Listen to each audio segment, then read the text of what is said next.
Ricardo López Murphy, ¿qué tal? ¿Cómo estás, Ricardo? Fabián Doman te Bien, saluda. muy bien, muy bien.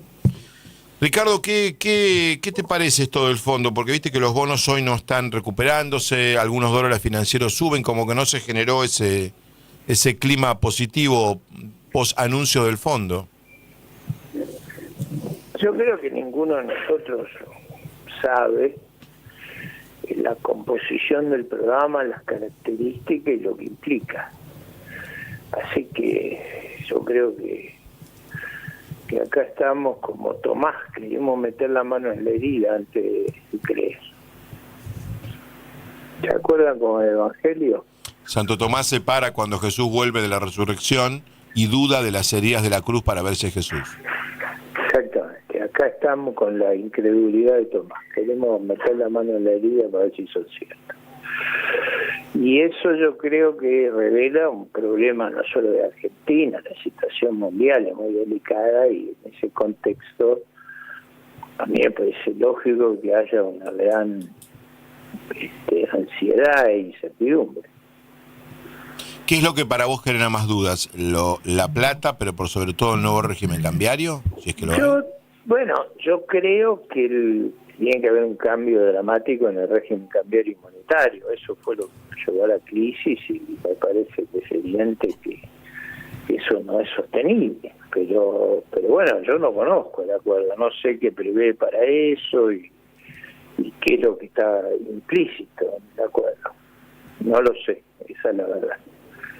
Creo que sí, que el régimen cambiario y monetario, yo vengo diciendo que está mal diseñado, en el pleno del Congreso lo dije, allá en abril, mayo del año pasado, o sea, era evidente que ese esquema no funcionaba.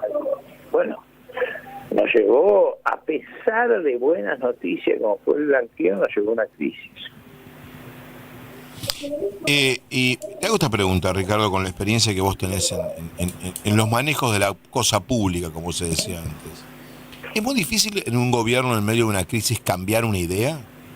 Digo, vos que sabés mucho de economía, tenés mucha experiencia, supongo que el presidente te consultara o fuera funcionario de él, y le decís, mire, presidente, hasta acá llegamos con este régimen cambiario, tenemos que modificarlo.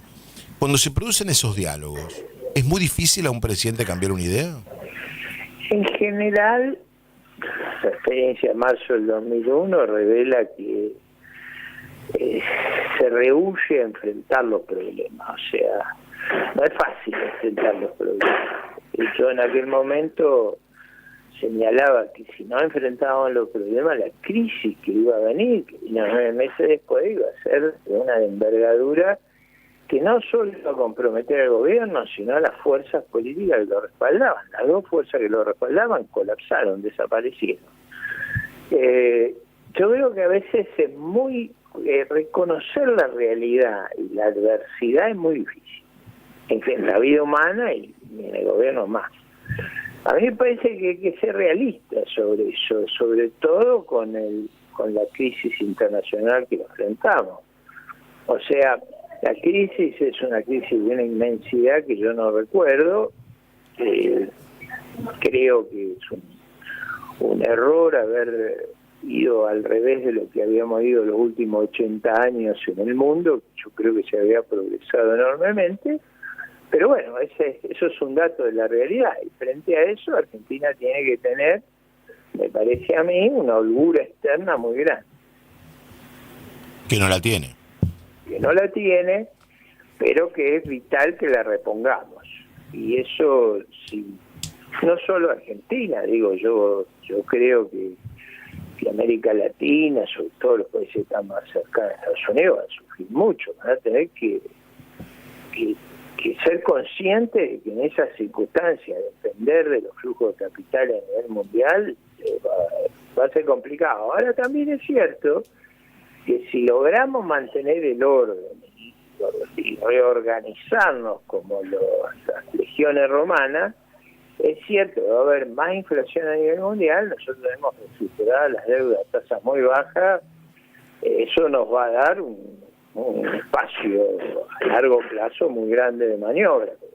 La inflación no va a pagar la deuda. ¿Y cómo ves el tema Trump? Para eso hay que llegar, ¿no? Sí, sí, claro. ¿Y cómo ves todo el tema Trump, aranceles? ¿Qué va a pasar a nivel mundial? Yo tengo una visión de que el gran error de Argentina en la posguerra fue cerrarse al mundo. El comercio mundial, al revés de lo que diagnosticó el Estado Mayor de aquella época, creció de 5 puntos del producto a 30 puntos. Nosotros nos perdimos eso. Tanto es así que bajaron las exportaciones de Argentina de casi 3% de las exportaciones mundiales a 0,3%. O sea, nosotros agarramos al revés que el mundo, diagnosticamos mal, y por eso, siendo uno de los países más ricos al ingresar a la Segunda Guerra Mundial, nos hemos convertido en un país pobre. Ese mal diagnóstico estuvo asociado a la política de cerrarnos al mundo, a subir los aranceles, prohibir, bueno, también a los desórdenes fiscales, a regulaciones laborales absurdas, pero digamos, diagnosticamos mal en aquella época, y no solo Perón, porque ahí se carga a lo que siguieron a Perón, siguieron haciendo lo mismo. Entonces, lo que nosotros tenemos que entender es que esa política fue mala. Si en Estados Unidos se aplican las políticas que nosotros aplicamos después de la Segunda Guerra Mundial, eso no está bien. Eso va en el sentido contrario a lo que hemos aprendido a lo largo de 80 años. Coincido contigo. Ricardo, un abrazo enorme. Gracias, hasta luego. Bien.